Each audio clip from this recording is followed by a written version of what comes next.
Hello friends, welcome back to the my channel. कैसे आप सब? I hope you all are doing well. तो यहाँ पे पतिदेव अपना सूटकेस पैक कर रहे थे, लेकिन वो बिल्कुल अजीब तरीके से अपना बैग पैक किए थे। मतलब थोड़ा सा ही लग रहा था ना कि पूरा बैग जो है वो भर गया है। फिर मैं देखी, फिर मैं सारे कपड़े निकाली और फिर मैं अच्छे से यहाँ पे उनकी पैकिंग कर रही हूँ, क्योंकि पतिदेव जो है वो जाने वाले हैं और थोड़ी लंबे टाइम के लिए जाने वाले हैं। ये वीडियो मैं थोड़ा 2-3 दिन बाद ही अपलोड कर रही हूँ, थोड़ा सा लेट हो गया है। तो वही बस यहाँ पे उनकी पैकिंग सैकिंग चल रही है। तो सबसे पहले अभी मॉर्निंग में टाइम था, बच्चे बाहर खेलने के लिए गए हुए थे, तो हम लोगों ने सोचा चलो सबसे पहले जो है वो बैग वगैरह पैक कर लेते हैं और उसके बाद फिर मैं बाकी का काम जो है वो स्टार्ट करूँगी। बहुत सारे काम बाकी हैं, तो अभी सुबह उसका ही टाइम है। तो वो अपने सारे कपड़े ढूंढ के दे रहे थे, मतलब जो भी डेली यूजेस वाले कपड़े थे ना वो, क्योंकि अभी जहाँ पे इनका ऑफिस है, अभी तक तो वर्क फ्रॉम होम चल रहा था, लेकिन अब फाइनली वहीं से जाके काम करना है। तो यहाँ पे मैं नहा धोवा के आ गई और फिर टेंपल वगैरह जो फैला हुआ था वो सारे मैं साफ़ की हूँ। पूरा फूल वूल फैला हुआ था जो कि कल मैंने पूजा किया हुआ था उसका, तो वो सारे मैं साफ़ कर ली हूँ और ऊपर मैंने भगवान जी को रख दिया हुआ है। फिर यहाँ पे मैं भोग लगा रही हूँ और पूजा कर रही हूँ। तो यहाँ से पहले मैं पूजा करने के बाद फिर मैं जाऊँगी और किचन का काम निपटाऊंगी, खाने पीने वाला। उसके बाद मुझे पतिदेव के लिए कुछ स्नैक्स वगैरह बना के उन्हें देना है, ताकि वो अपना वहाँ खाते रहेंगे। तो वो मुझे बनाना है, तो वो मैं आपके साथ शेयर करूँगी। तो वही मैं आ गई हूँ यहाँ पे किचन में बनाने के लिए। दोपहर का टाइम है, दोपहर नहीं थोड़ा पहले ही आ गई थी, हाँ ऑलमोस्ट 12 बज रहा था। तो यहाँ पे मैंने मैदा लिया है और उसमें मैं थोड़ा सा ये अजवाइन हाथ पे क्रश करके और फिर मैं डाल रही हूँ हथेलियों पे। तो ये मैं नमक पारे जो बोलते हैं ना, नमक परे कुछ ऐसे हम लोग नॉर्मल भाषा में नमकीन बोलते हैं। तो मैं यहाँ पे नमकीन बना रही हूँ, जो कि मेरे घर में सबको ज़्यादा पसंद है, बच्चों को भी पसंद है।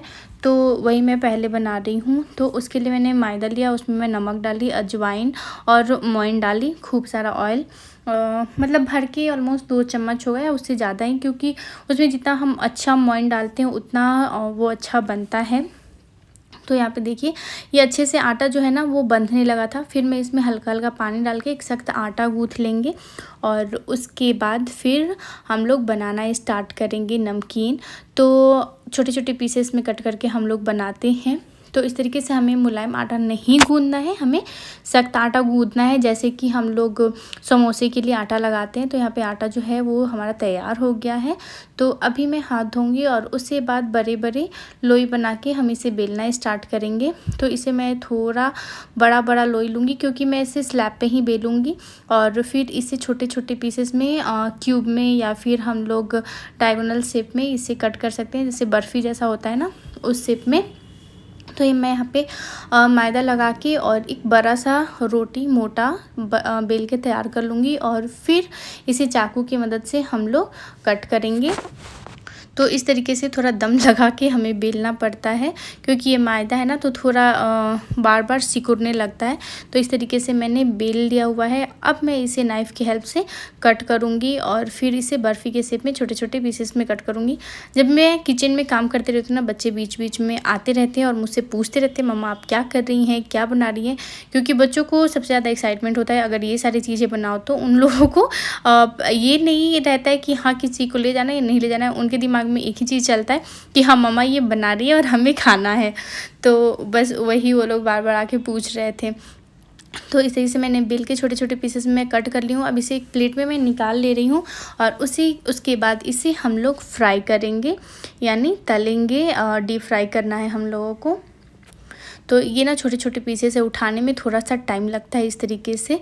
तो मैं एक दो दो तीन तीन करके ऐसे उठा ले रही हूँ इसे प्लेट में और उसके बाद फिर इसे हम लोग कढ़ाई में डालेंगे। तो मैं कढ़ाई ना ऑलरेडी गैस पे रख चुकी हूँ, उसमें ऑयल डाल के गर्म होने के लिए, ताकि वो गर्म हो जाए और उसके बाद फिर मैं इसमें डालूँगी। तो यहाँ देखिए कढ़ाई में जो है ऑयल गर्म हो गया है। तो अब इसे मैं इस तरीके से डाल दे रही हूँ। थोड़ा सा डर भी लगता है कि थोड़ा इधर उधर गिरा ना तो ऑयल का छींटा पड़ जाएगा और हाथ वाथ जल जाएगा, क्योंकि मेरे साथ हमेशा ही ऐसा होता रहता है। जब मैं ऐसा कुछ बनाती हूँ ना मेरा थोड़ा ना थोड़ा हाथ ज़रूर ही जल जाता है। तो थोड़ी देर मैं इसे ऐसे सेकने के बाद और उसके बाद फिर मैं इसे छानने वाले इसकी थोड़ा सा अलट पलट कर रही हूँ, ताकि ये बराबर ऊपर नीचे दोनों साइड से सिकता रहे और हमें इसे लो फ्लेम पे सीखना है और मतलब फ्राई करना है। और इससे क्या होता है ना कि ये बहुत ज़्यादा क्रिस्पी बनता है। और यहाँ पे इसका देखिए कलर पूरा चेंज हो गया, गोल्डन ब्राउन हो गया है। तो अब इससे हम लोग प्लेट में निकाल लेंगे और इसी तरीके से जितने भी नमक पड़े हैं उसे हमें तैयार कर लेना है, यानी नमकीन को उसी तरीके से हमें तल लेना है। तो इसे मैं इन सबको तल लूँगी और उसके बाद फिर मैं एक और स्नैक्स में आइटम बनाऊँगी जिसकी रेसिपी मैं आप लोगों के साथ शेयर करूँगी। तो ये भी मैं लो फ्लेम पे ही फ्राई कर रही हूँ, फास्ट फॉरवर्ड पे, इसलिए ऐसा लग रहा है। और फिर मैं जो थर्ड टाइम पे मैं जो कट की थी ना, थोड़े से लंबे मैं वो कट की थी ताकि बच्चे अच्छे से खा लेंगे, उन लोगों को पसंद आता है। तो मतलब जितने बार भी मैं कट की थी अलग अलग शेप में आ गया था, कभी थोड़ा सा बड़ा, कभी उससे छोटा और कभी थोड़ा सा लंबा। तो इस तरीके से ना मैं ये सारे नमक परे को तैयार कर रही हूँ और इसे भी मैं इस तरीके से डाल दे रही हूँ। तो ये थोड़ा सा ना पतला हो गया था, लेकिन जब आप थोड़ा मोटा करके और कट करते ना तो वो अच्छा मतलब वो अच्छा निकलता है। उसका जो क्रिस्पी होता है ना वो एक अलग तरीके से होता है, वो बहुत अच्छा लगता है खाने में। और स्पेशली ये सारी चीज़ें ना बचपन में या फिर बच्चे बहुत ज़्यादा पसंद करते हैं। मुझे जब भी मैं ये नमकीन बनाती हूँ ना तो मुझे मेरे नाना जी की याद आती है। वो जब भी मैं मामा के घर जाती थी ना तो वो जब भी स्कूल से आते थे, मेरे नाना जी टीचर थे, और वो जब भी स्कूल से आते थे ना तो ये वाली नमकीन ना मेरे लिए ज़रूर लेके आते थे। और ये चीज़ ना मुझे हमेशा याद आता है। वो लोग तो नहीं है लेकिन उनसे जुड़ी हुई जो भी बातें होती हैं इंसान को हमेशा ही याद आता है। तो बस जब भी मैं बना रही थी तो मुझे याद आ गया, तो मैं आप लोगों के साथ शेयर कर दी। तो यहाँ पे मैं मूंगफली के दाने भी फ्राई कर ली हूँ और काजू के दाने भी फ्राई कर ली हूँ, क्योंकि ये दूसरे स्नैक्स के लिए मैं बना रही हूँ। और यहाँ पे फिर उसी ऑयल में मैं एक हरी मिर्च डाली और उसमें डाल दे रही हूँ ये खूब सारे पोहे, और इससे हमें अच्छे से भून लेना है। तो ये एक अलग स्नैक्स हो जाता है, हेल्दी सा भी हो जाता है, और मतलब जैसे हल्की सी भूख लगी हो खा लो तो पेट भी भर जाता है। तो हल्का सा इस चूड़ा यानी पोहा को भूनने के बाद मैंने इसमें डाल दिया नमक, और फिर इसे हमें अच्छे से भून लेना है गोल्डन ब्राउन होने तक। मैं इसमें ना लास्ट टाइम मैं जो शॉर्ट्स वीडियो में शेयर की थी स्नैक्स की रेसिपी, वो अलग तरीके से मैं बनाई थी। उसमें मैं पोहे को फ्राई करके बनाई थी, लेकिन उसमें बहुत ज़्यादा वो ऑयल अब्जॉर्ब करता है, लेकिन इसमें बहुत ज़्यादा ऑयल नहीं जाता है। आप जितना ऑयल डालना चाहे उसके अकॉर्डिंग हम इस तरीके से इस पोहे को तैयार कर लेते हैं। और ये खाने में बहुत टेस्टी लगता है, बहुत अच्छा लगता है और हेल्दी भी है, तो बच्चे भी पसंद करेंगे, बड़े भी पसंद करेंगे। एक्चुअली जो हम ऑयल में तल के बनाते हैं वो उतना ज़्यादा हमें फ़ायदा नहीं करेगा, क्योंकि उसमें बहुत ज़्यादा ऑयल है, तो वो हमारे बॉडी के लिए उतना ज़्यादा हेल्दी नहीं है। बट ये बहुत ज़्यादा हेल्दी है। तो इस बार मैं इस तरीके से बनाई हूँ और इस तरीके से मेरे हस्बैंड को बहुत ज़्यादा पसंद है। तो यहाँ जो है नमकीन तैयार हो गया है और हमारा जो पोहा है वो भी यहाँ पे देखिए बिल्कुल तैयार हो गया है। तो इसे थोड़ी देर तक मैं ठंडा कर लूँगी। और यहाँ पे अभी मैं सारा सामान लेके आ गई हूँ टेबल पे, और यहीं पे मैं सारा उनका मतलब हस्बैंड को जो भी मुझे खाने पीने के लिए देना है वो मैं यहाँ पे तैयार कर लूँगी। तो ये जो लड्डू है तो मैंने एक डब्बा उधर लड्डू रख दिया हुआ है, फिर नमकीन एक डब्बे में डाल दे रही हूँ। एक डब्बे में मैं जो पोहा तैयार करके रखी हूँ फ्राई पोहा, वो मैं एक डब्बे में डाल दूँगी। और फिर मैं यहाँ पे फल जो भी था एप्पल वगैरह, तो वो सारे मैं उनको दे दूँगी। तो ये कुछ जो है कुछ दिन के लिए उनका खाने पीने का हो जाएगा। जब भी हस्बैंड घर से बाहर जाते हैं ना तो खाने पीने का ही ज़्यादा टेंशन रहता है, क्योंकि वहाँ पे वो लोग बाहर का खाना उतना हाइजीनिक भी नहीं होगा और खाना बाहर ही पड़ेगा, क्योंकि बनाने के लिए भी कुछ भी नहीं है। सडनली भी जाना पड़ रहा है, धीरे धीरे वो भी अपना जो भी है जुगाड़ करेंगे, लेकिन फ़िलहाल तो बाहर ही खाना पड़ेगा। वही है, थोड़ा सा टेंशन तो होता है खाने पीने को लेके। एक घर का खाना और बाहर का खाना दोनों में बहुत ज़्यादा अंतर होता है, तो वही है, थोड़ा सा परेशान इंसान हो जाता है। फिर मैं यहाँ पे ड्राई फ्रूट्स भी लेके आई थी, किशमिश वगैरह का पैकेट वगैरह जो एक्स्ट्रा मेरे पास था, तो मैं सोची थी उन्हें दे दूँगी, लेकिन उन्होंने मना कर दिया कि ड्राई फ्रूट्स रहने दो, मैं वहाँ पर ख़रीद लूँगा, यहाँ पर बच्चे खाएँगे। तो वही है, तो यहाँ पर उनकी भी तैयारी चल रही है, वो भी रेडी हो गए हैं और मैं भी उनका खाने पीने वाला जो सामान है वो सारा इस तरीके से झोले में डाल के और पैक कर दे रही हूँ।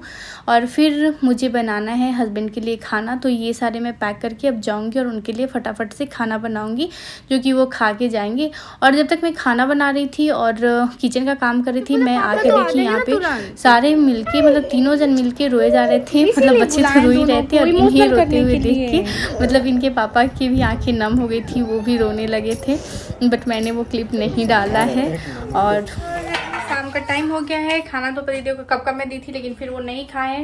फाइनली ठंडा हो गया, गरम गरम दिए थी।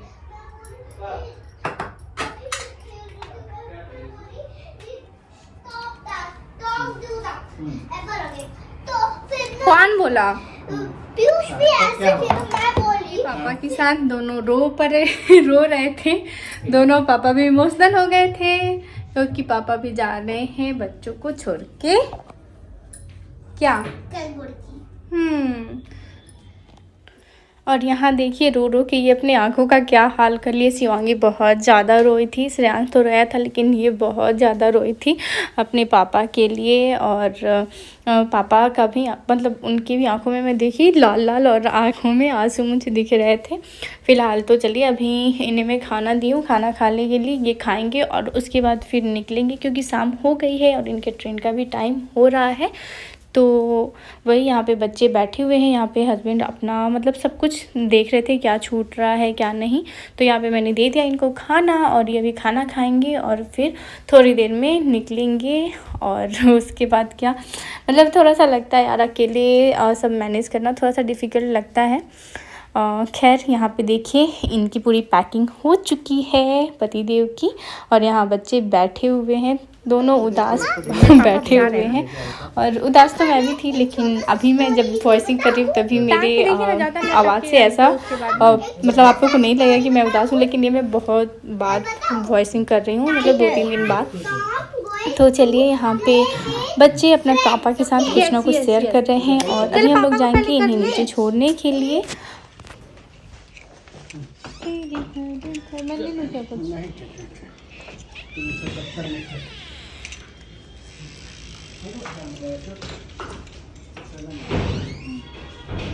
पापा चप्पल आप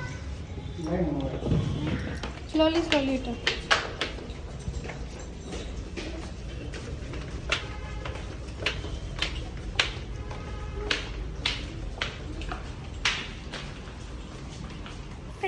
और अभी बच्चे सो गए हैं। मैं देख रही हूँ बिग बॉस। मतलब मैं नहीं देखती हूँ नॉर्मली, बट आज मन किया कि बिग बॉस देखें तो मैं देख रही हूँ। और मैं किचन वगैरह क्लीन करने लगी थी, बर्तन बहुत ज़्यादा था धुलने के लिए, वो सारे मैं धुली। तो चलिए करते हैं इसी के साथ अपनी इस वीडियो का एंड और फिर मैं आप लोगों से मिलूंगी अपने नेक्स्ट ब्लॉग में। एंड आई होप आप लोगों को मेरी वीडियो पसंद आएगी। पसंद आए तो लाइक कर दीजिएगा, चैनल को सब्सक्राइब कर लीजिएगा, बेल आइकन को भी जरूर प्रेस कर दीजिएगा। फिर मिलते हैं नेक्स्ट ब्लॉग में, तब तक के लिए bye bye, take care and see you next blog, bye.